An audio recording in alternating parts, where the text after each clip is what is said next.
Molt bé, moltes gràcies i bon dia a tothom. No, la veritat és que per nosaltres el primer significat del canvi ja va ser, efectivament, que fa un any molta gent que no tenien cap vincle amb els grans poders fàctics, amb els poders financers, amb els grans poders mediàtics, poguéssim arribar a governar una ciutat com a Barcelona. Això ja era, la veritat, que un canvi molt important. I que, a més, el que hem fet en aquest any, crec jo, és intentar anar contra una sensació de resignació que s'havia imposat en els últims anys, perquè s'ha de dir, venim d'una gran derrota històrica, encara tenim a sobre la frase de la Margaret Thatcher quan deia no hi ha alternativa,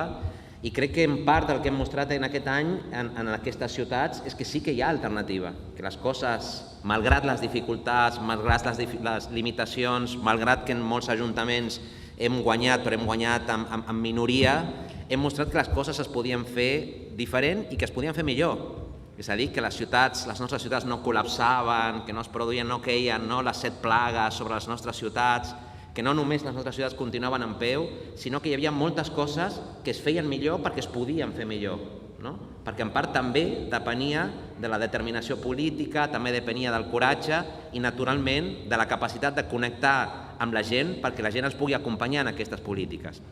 Llavors nosaltres, quan vam arribar a l'Ajuntament, segurament els primers canvis eren canvis simbòlics però que tenien un efecte molt important. D'entrada, per exemple, arribar amb codis ètics perquè érem conscients que l'única manera de ser creïbles era mostrar que volíem ser exemplars, que volíem fer de la honestedat en l'exercici de la funció pública un element fonamental. Això en aquell moment era molt important perquè la gent t'escoltés, era la primera mesura. I a partir d'aquí, d'entrada, posar en valor moltíssimes memòries, moltíssimes tradicions de la ciutat que havien estat menystingudes, la memòria feminista, les memòries republicanes, les memòries llibertàries, les memòries antifeixistes. Això ho vam poder fer. I al llarg d'aquest any, molts d'aquests debats, que eren debats que fins i tot no es donaven, el debat sobre la monarquia, per exemple, a ciutats com a Barcelona, ho hem plantejat de manera valenta, moltes vegades amb molta oposició, però hem pogut fer visibles totes aquestes memòries. Ara bé, és veritat que sabien que on ens ho jugàvem tot era bàsicament a la qüestió econòmica. Des de les esquerres sabem que l'economia potser no és determinant, però que sempre és decisiva. I sabien que aquí era la principal prova que havíem de superar. I per això una cosa que era important, que és el que s'ha explicat aquí a la taula també, era mostrar d'entrada, primer, que era possible canviar les prioritats a la ciutat. És a dir, que era perfectament possible. En alguns casos es venien de governs del PP, com li passava a la Dolors a Badalona, nosaltres veníem d'un govern de Convergència aquí a Barcelona, i el primer que vam fer és comprometre'ns amb una cosa que havíem dit, és que era fonamental aplicar un pla de rescat social, un pla de xoc, un pla d'emergència social, per mostrar que es podien invertir les prioritats per donar suports a les classes populars, als col·lectius més vulnerables que pitjor ho havien passat durant la crisi. I crec que això ha estat un element comú a moltes d'aquestes experiències de canvi, mostrar que podíem fer servir els diners que teníem per multiplicar beques menjadors, mostrar que podíem fer els diners que teníem per multiplicar els ajuts en matèria de lloguer, per multiplicar plans d'ocupació i per fer algunes coses que se'ns deia que no es podien fer. Per exemple, que un ajuntament no podia aturar desnonaments per si mateix. I vam fer servir tota la nostra capacitat de mediació per aturar desnonaments. A Barcelona n'hem aturat 600 aproximadament en un any, que sempre és poc, però que abans es pensava que això no es podia fer. O el que es deia abans, que no es podia seure amb les entitats financeres, amb els bancs, i forçar els bancs a cedir habitatges que estaven buits, cedir-los als ajuntaments per ampliar part del lloguer social, i que si no ho feien es podien aplicar multes i es podien aplicar sancions. Això, en una època de capitalisme financiaritzat, on sembla que els poders financers són omnipotents, aquests gestos, diguem-ne, em sembla que han sigut més que gestos, i han mostrat una voluntat, ja dic, de fer les coses d'una altra manera. Però, naturalment, no només de fer tot allò que té a veure amb l'emergència social, amb el pla de xoc, perquè això era un compromís principal que teníem i que encara tenim, perquè les situacions de desigualtat, les situacions de pobresa estan creixent a les nostres ciutats. Això no ha disminuït des que nosaltres hem arribat. Al contrari, les desigualtats continuen creixent, la pèrdua de cohesió social continua creixent perquè és un fenomen que té a veure amb altres dinàmiques. I el que nosaltres estem intentant fer és frenar i començar a establir les bases per revertir aquests fenòmens. Però després hi ha un debat de fons que va més enllà de la qüestió de l'emergència social, que és rediscutir el model econòmic. Pensar què és el que podem fer des de les ciutats per plantejar noves formes de produir riquesa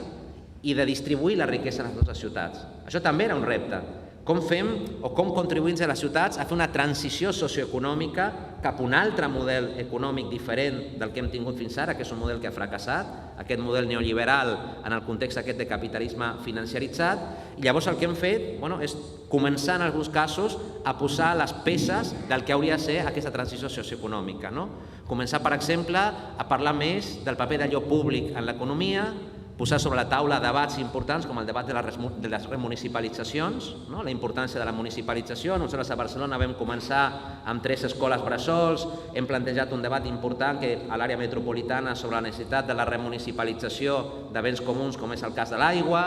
Hem col·locat al centre del debat també la necessitat de potenciar l'economia cooperativa social i solidària, que això ho hem fet en molts altres ajuntaments, però que és molt important. A Barcelona això representa el 7% del producte intern brut i creiem que mai un govern havia fet una aposta tan forta a la nostra ciutat, a Barcelona, i a moltes de les ciutats que estan en aquesta taula, per l'economia cooperativa social i solidària. Som conscients que hi ha coses que no podíem fer, no tenim competències en matèria laboral, no tenim competències per revertir les contrarreformes laborals del PP i abans també del PSOE, però sí que tenim competència, per exemple, per incidir en la contractació pública, que és el que es deia abans. La contractació pública a Barcelona mou aproximadament uns 590 milions d'euros per any. I aquí el que hem fet, el que estem fent, perquè això després parlarem de les dificultats, sempre triga molt més del que tu t'imaginaves, malgrat que tu posis tota la voluntat política, però estem canviant també els criteris de contractació pública i estem llançant un missatge que em sembla que era un missatge impensable fa un any, que és, per exemple, dir que a ciutats com les nostres no volem que cap empresa que operi il·legalment en paradisos fiscals us pugui contractar amb l'Ajuntament, que això em sembla que és una cosa important, o llançar-li a les empreses que no volem inversions especulatives, que l'únic que busquen és el benefici a curt termini a la nostra ciutat, sinó que volem inversions que estiguin disposades, per exemple, quan contracten amb l'Ajuntament, a com a mínim complir els convenis laborals en aquell sector, pagant els sous de conveni com a mínim, respectant clàusules ambientals, tenint en compte la conciliació personal i familiar, respectant criteris de medi ambient. És a dir, s'està fent un salt en matèria de contractació pública que mostra efectivament que s'està construint una alternativa, que no és exactament el mateix que teníem abans. És a dir, som conscients que les nostres ciutats, per ser ciutats del canvi, han de ser ciutats rebels, però han de ser ciutats rebels i solvents alhora. És a dir, hem de mostrar que tenim aquesta vocació de rebel·lia, però que ho podem fer bé i que ho podem fer millor. Per exemple, que ho podem fer bé i ho podem fer millor en matèria de política fiscal. A Barcelona també hem començat a revertir la política fiscal que existia en el govern anterior i hem posat en marxa una política fiscal redistributiva, hem congelat l'IBI, que és el principal impost que pot cobrar l'Ajuntament, hem congelat l'IBI al 98% de la població de Barcelona, abans es produïen pujades indiscriminades i l'hem pujat al 2% més ric de la ciutat per fer servir aquests diners també per poder finançar d'altres bonificacions o d'altres polítiques pels col·lectius més vulnerables. També hem mostrat que era possible dur a terme polítiques pressupostàries que desafiessin, per exemple, els límits de la llei Montoro del PP o que desafiessin a la Troika, perquè tot això ho hem pogut fer impugnant l'esperit de normes d'àmbit estatal i de normes d'àmbit europeu que en principi no ens permetien fer el que estem fent. I aquí hem hagut de combinar, com dèiem abans, una certa determinació política amb imaginació tècnica també, perquè calia buscar les escletxes per poder tirar endavant aquest tipus de mesures. Però hem mostrat que era possible fer polítiques pressupostàries que no fossin les polítiques d'austeritat, hem mostrat que era possible disminuir la dependència de la banca privada tradicional. Nosaltres a Barcelona ens hem desendeutat amb la banca privada tradicional en quantitats molt i molt importants, i alhora ens hem associat, per exemple, a la banca ètica o a la banca cooperativa, una cosa que no s'havia fet mai. Ara ja som socis de Fiare, ara ja som socis de la Caixa d'Enginyers, farem també el mateix en COP57, són petits passos, però el que estem mostrant és que no hi haurà democràcia econòmica si no hi ha democratització també de les finances, i en aquest sentit estem donant passos perquè això sigui possible. Segurament es podria haver fet més, segurament les coses es podrien fer millor. Nosaltres hem arribat a les institucions, som gent que molts de nosaltres venim de moviments socials, que som gent que no som autocomplaents, que sabem d'on venim i no ens oblidem d'on venim, Però si ho veiem el que ha passat en aquest any, el que no podem permetre és que ens amaguin o vulguin amagar tot el que ha passat. Els poders fàctics estan molt capficats en què no es faci visible el que s'ha fet, no només a Barcelona, el que s'ha fet a Badalona, el que s'ha fet a Sabadell, el que s'ha fet a Sant Boi, perquè moltes de les coses que hem fet les hem fet aprenent tots aquests ajuntaments uns dels altres. Hem intercanviat experiències, els nostres regidors i regidores han parlat entre si, els nostres tècnics parlen entre si, i per tant el que sabem és que ens estem enfrontant a adversaris prou poderosos com per no poder permetre'ns el luxe de malbaratar l'experiència, de malbaratar les iniciatives de canvi que hem tirat endavant. Per tant, jo crec que tot això reflecteix un canvi, ja dic, molt important. Ens estàvem barallant amb el fantasma de la Margaret Thatcher i dels seus epígons i els hem dit a aquests fantasmes que sí que hi ha alternativa, que no hi ha raó per la resignació i que si fem les coses junts i juntes, sense separar-nos de la nostra gent, mantenint el contacte amb el carrer, podem arribar molt més lluny del que ens volien fer creure. I serà la mateixa pregunta, i en aquest cas també sobre aquest punt de confluència, que després Lluís no escaparàs també de contestar sobre el republicanisme, com a concepte genèric i general. Bé, jo també coincideixo amb el que plantejava ara la Dolors, o sigui, crec que aquests ajuntaments estem construint un nou republicanisme en les nostres pràctiques, un nou republicanisme pel segle XXI, que és un republicanisme plural, que és un republicanisme molt divers, perquè és cert que al país també hi ha hagut diferents tradicions republicanes, però on el treball a partir d'objectius comuns té un paper molt important. És a dir, nosaltres no haguéssim arribat a governar els nostres ajuntaments si haguéssim posat les sigles per davant de les pràctiques concretes. Això va ser clau per arribar als governs. I és el que estem fent també quan ens relacionem entre nosaltres. I com escollim quins són aquestes pràctiques i aquests objectius concrets? Moltes vegades ens venen definits precisament pels obstacles amb els que ens trobem per tirar endavant algunes polítiques. Jo no sé si teníem consciència com a ajuntaments de la importància que tenia fer una xarxa contra el tractat transatlàntic d'inversions entre Estats Units i la Unió Europea. Però clar, quan volíem començar a tirar endavant polítiques que canviïn la contractació pública, que protegeixin a la petita i mitjana empresa, que permetin l'accés a la contractació de les cooperatives, teníem allà el fantasma del TTIP i llavors vam dir, ens hem d'enxarxar. Hem d'enxarxar-nos per què? Perquè teníem un estat que no només no estava aixecant la veu davant d'això, sinó que estava afavorint aquest procés, una Unió Europea que no només no està aixecant la veu davant d'això, sinó que estava negociant en condicions de secretisme aquest tractat, i moltes vegades els ajuntaments hem hagut d'unir-nos precisament per afrontar aquesta situació. El mateix passa amb l'economia cooperativa, social i solidària. Si no ens enxarxem nosaltres, evidentment no tenim un entorn legislatiu, normatiu, que protegeixi prou aquest tipus d'economia, perquè el creixement d'aquesta economia comporta qüestionar un altre model econòmic que ha suposat molts privilegis que no s'abandonaran de manera senzilla. Per tant, jo crec que ens hem unit. Ciutat Refugi, un altre tema, tots estem parlant de la qüestió dels refugiats i l'única manera de fer-ho és actuant conjuntament les ciutats, perquè si no, ni l'Estat ni la Unió Europea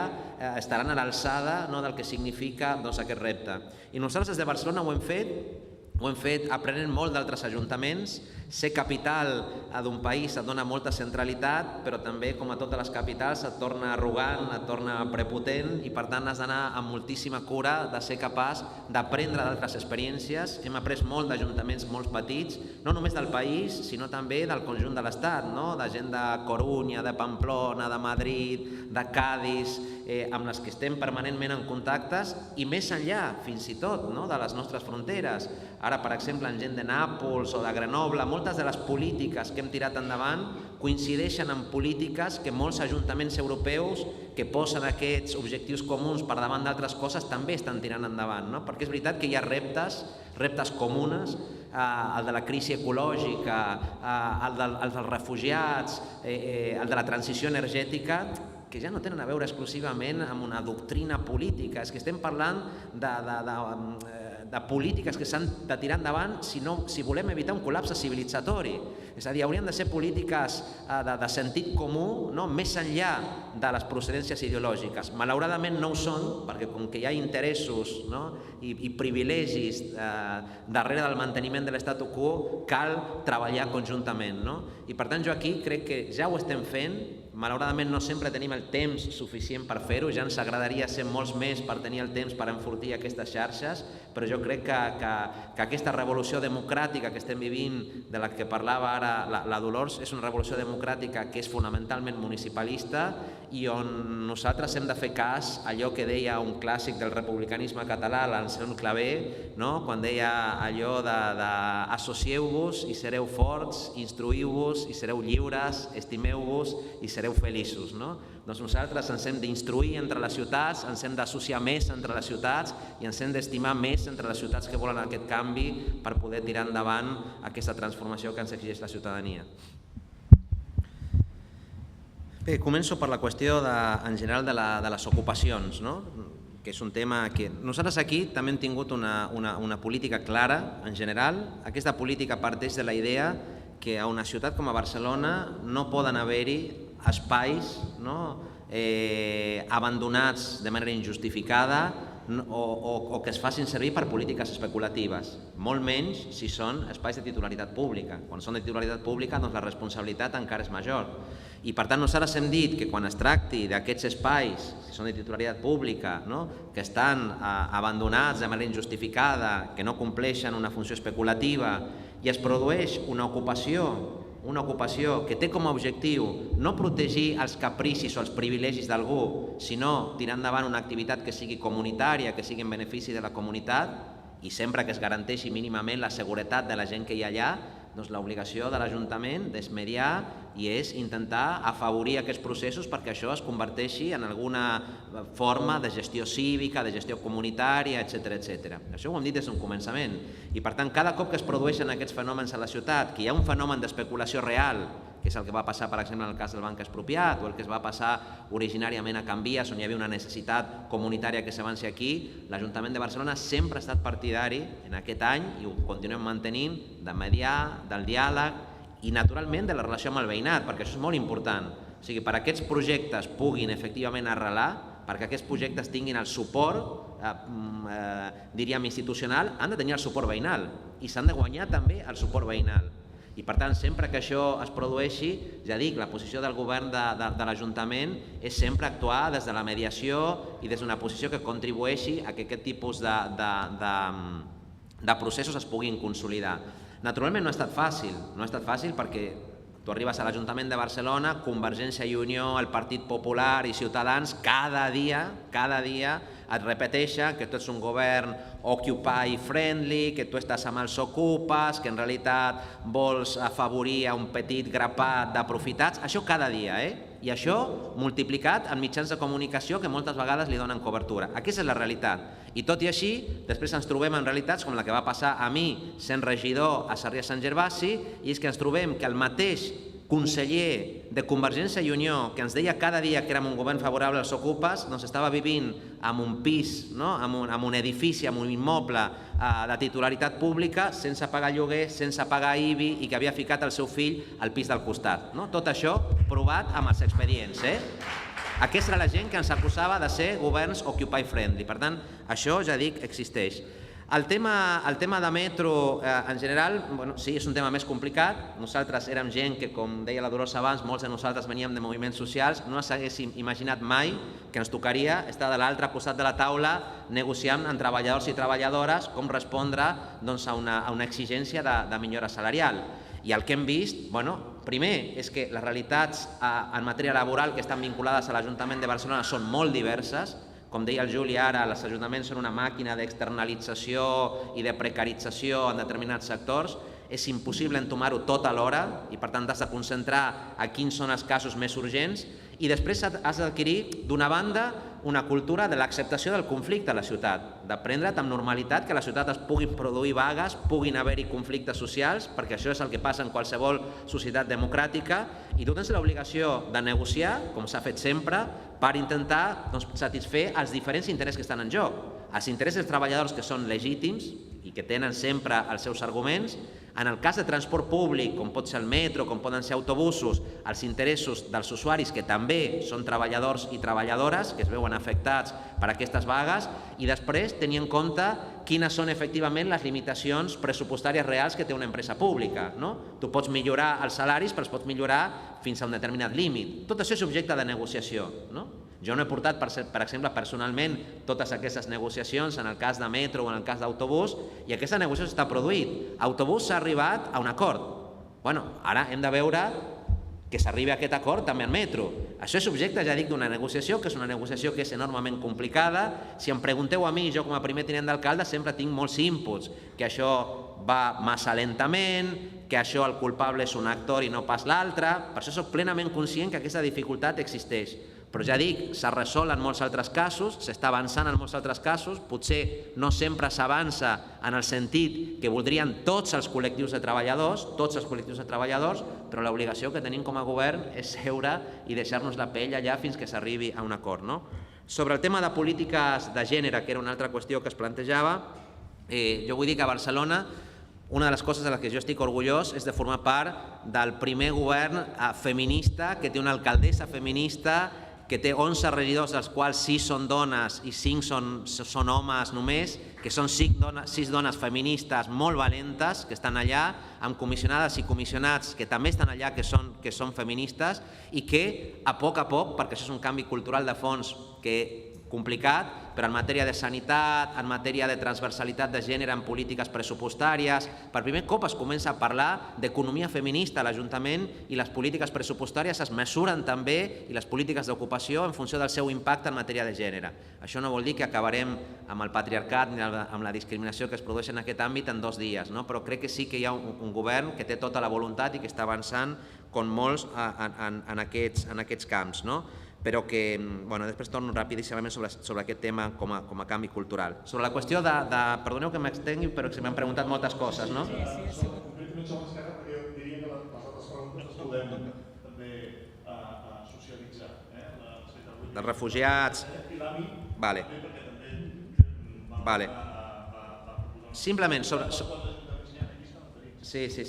Sobre el tema de refugiats vull aprofitar per fer una miqueta de teràpia, perquè el company em preguntava això, la política en matèria de refugiats, que moltes vegades no es poden fer coses pels impediments que planteja l'Estat o que planteja la Unió Europea, però és cert que aquí a Barcelona tenim molta gent que formalment podrien tenir l'estatus de refugiats, i tenim molta gent que són migrants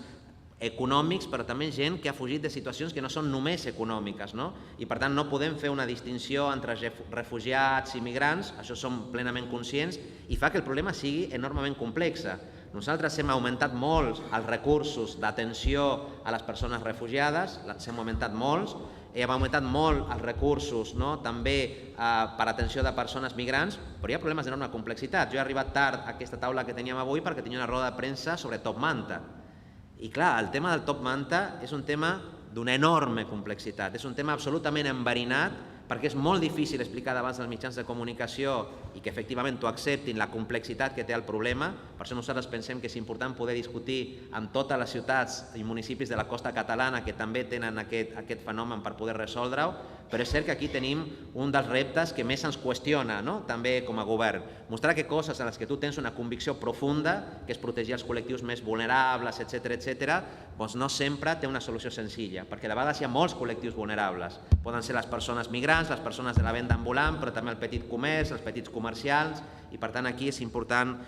buscar una solució per tots aquests sectors. Sobre el tema d'Esquerra Republicana, nosaltres en un primer moment hem dit que volem per Barcelona un govern de front ampli, que volem un govern de front ampli per una raó molt senzilla, no per raons doctrinàries prèvies, sinó perquè totes aquestes mesures de canvi que jo he explicat ara, que s'han dut a terme a l'Ajuntament de Barcelona, s'han pogut aprovar no només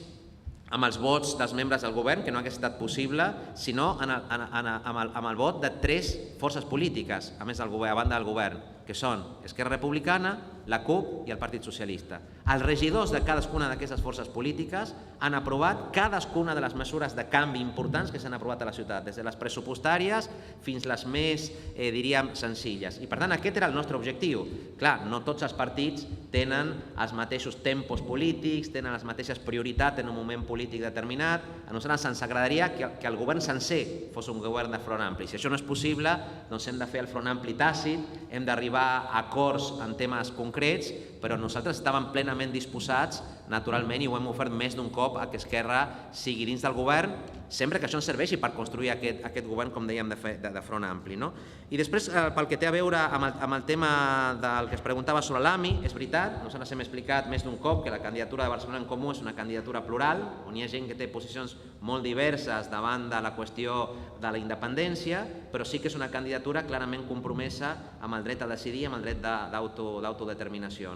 I és cert que aquí s'havia plantejat que una de les possibilitats era fer un referèndum. Quan nosaltres ho vam plantejar, forces independentistes de l'Ajuntament ens van dir que no estaven d'acord amb que es convoqués un referèndum en aquell moment perquè consideraven que es podia perdre un referèndum sobre aquest tema a la ciutat de Barcelona. Aquest va ser l'argument que ens van esgrimir. Forces independentistes, no aclariré ara, però forces independentistes no només de dretes, sinó també forces independentistes d'esquerra. Però nosaltres sempre hem dit que si ajuntaments com el de Badalona, etc., volen tirar endavant, em sembla que és una cosa de principi democràtic que es pugui decidir. Però també vull dir, i amb això acabo, que quan es deia abans es va parlar de l'AMI i no s'ha fet res, jo vull una calendarització. Aquí hem de dir també que hi ha un govern a la Generalitat que també ha fet una calendarització, que li ha promès a la ciutadania que en 18 mesos a Catalunya serà independent i doncs aquest govern també ha de complir amb això que ha promès. Hi havia una promesa d'assolir la independència en 18 mesos i si això es fa o no es fa, també se li ha de donar explicacions a la ciutadania, perquè de vegades diem coses que volem fer i després no és tan senzill fer-ho a la pràctica o requereixen aliances molt més fortes que no havíem tingut en compte en el moment d'anunciar-les.